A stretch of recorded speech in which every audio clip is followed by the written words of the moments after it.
awas, jangan sampai keliru, jangan salah, jangan keblinger dalam bersyahadat.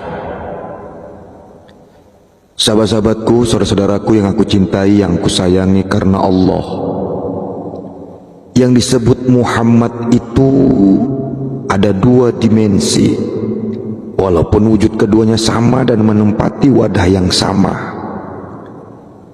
Muhammad yang Nabi syahadatnya pun sama dengan manusia lainnya, la ilaha illallah wa Muhammad Rasulullah. Syahadatnya beliau bukan wa ana Rasulullah ya. Artinya di balik Muhammad yang Nabi, Muhammad bin Abdullah, ada Muhammad lainnya yang disaksikan Nabi sebagai Rasulullah. Berarti di situ ada dua dimensi dari dua Muhammad yang berbeda, walaupun ada dalam wadah yang sama dan wujud yang sama-sama, anak Abdullah. Muhammad yang Nabi itu manusia, sama dengan kita. Sedangkan Muhammad yang dibaliknya yang Nabi itulah Nur Muhammad. Ini rahasia besar. Rahasia besar agama ada di situ. Frekuensi channel Tuhan ada di situ. Rasulullah ada di situ. Nabi Muhammadnya manusia, tapi Nur Muhammadnya bukan manusia, tapi menempati manusia. Maka syahadat umat akhir zaman yang tidak mungkin ketemu johirnya Nabi Muhammad SAW, peluangnya tetap bisa ketemu apa yang disebut sebagai Nur Muhammad, sebagai utusan Allah, walaupun menempati wadah waris yang berbeda. Mari kita cerita logika. Zaman ini Nabi Muhammad terpaut 1500 tahun lalu. Tidak ada foto beliau, tidak ada lukisan beliau, tidak ada patung beliau. Maka syahadat penyaksian Muhammad Rasulullah harusnya kepada Muhammad yang bukan manusianya. Karena ini hal yang mustahil. Peluang syahadat menyebut Muhammad yang manusia hanya sebatas lip sync saja. Karena kan nggak mungkin disaksikan atau kesaksian palsu atau dusta. Jika syahadatnya saja dusta, apalagi sholatnya, zakatnya, puasanya, hajinya, hatinya, atau amal ibadah lainnya, semuanya palsu dan dusta. Hanya syahadat akal saja, nggak mungkin bisa nembus ruhnya kalau pakai akal. Benar syariat syahadat akalnya saja, tapi hanya sebatas ucapan saja, tapi tidak bisa berkesaksian.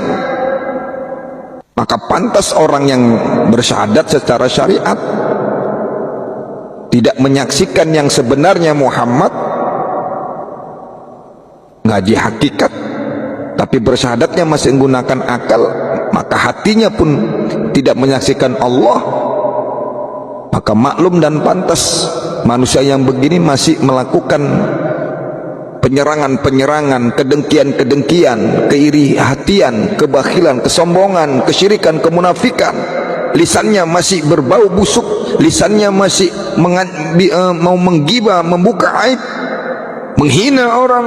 Kenapa? Dia tidak menyaksikan yang benar-benarnya, benar-benar dalam penyaksian kepada Muhammad yang sesungguhnya. Maka saudara, sedangkan orang-orang yang ketemu teknik atau metode tinggi tarikatullah, kita akan diajari sampai ketemu bahwa antara manusia dengan Tuhan, di tengah-tengahnya ada guru cahaya yang membawa nurun ala nur, yang disebut sebagai Nur Muhammad, yang itulah disebut sebagai Muhammad Rasulullah. Dan syahadatnya bisa bersaksi ketika ruhnya yang bersyahadat. Saya ulangi kalimatnya, syahadatnya bisa bersaksi ketika ruhnya yang bersyahadat. Artinya Muhammad yang Rasulullah itulah guru rohani. Karena yang bisa mengenalkan, mengislamkan ruh kita adalah guru rohani, atau yang disebut sebagai mursyid, yang menempati wadah seorang wali, yang disebut di dalam Al-Kahfi ayat 17 sebagai waliya mursyida. Itulah Nur Muhammad, itulah Rasulullah Muhammad di akhir zaman. Kenal di alam roh, maka syahadatnya pasti terpraktekkan, tersaksikan, potensinya hidup dan menghidupkan. Ada potensi ketuhanan yang tersalur di baliknya syahadat tersebut.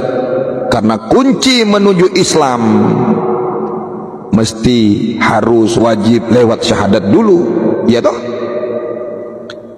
Saudara-saudara yang Allah muliakan, mudah-mudahan dengan singkat ini uraian atau yang kita sampaikan membuka nalar logika kita semua agar sadar bahwa selama ini kita masih sebatas syahadat palsu dan dusta.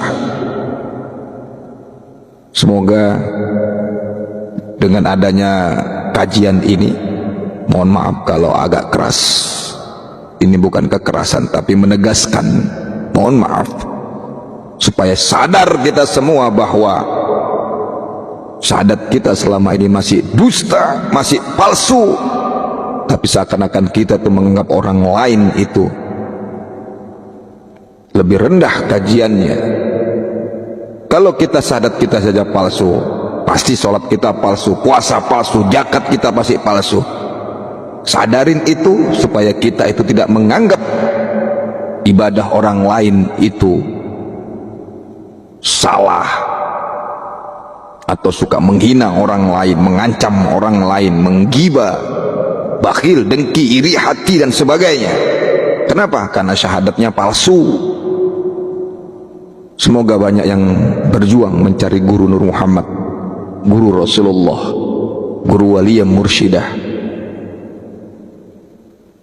Ya, Allah pernah menyebutkan di dalam surat Taubah ayat 128, akan selalu ada Rasul di tiap-tiap zamanmu dan dari kaummu sendiri.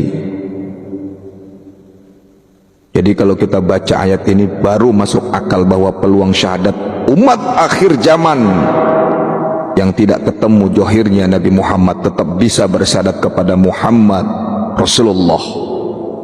Cari, berjuang, terus belajar, karena tidak akan ketemu jika tidak dipilihnya untuk ketemu. Hanya yang dipilih, ditunjuki dan dikehendakinya saja. Maka Tuhan itu harus dirayu.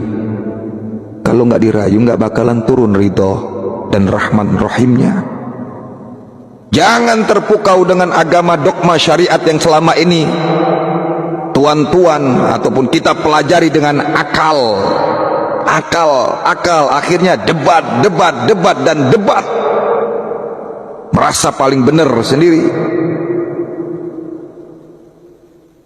Kenyataannya sangat jauh berbeda prinsip praktiknya. Cerita ma'rifat tapi bibirnya masih suka mengumpat. Cerita ma'rifat tapi suka menggibah orang, masih berburuk sangka, memutuskan silaturahim, menghina orang lain. Itu bukan ma'rifat.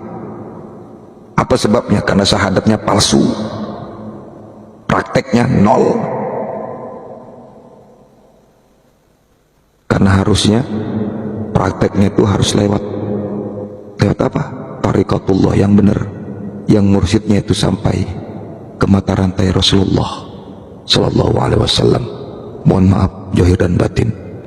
Saya Mukhlisin Al-Khalidi, Tariqatu Satariyah wa Naqsabandiyah wa At-Tahidiyah. Assalamualaikum warahmatullahi wabarakatuh.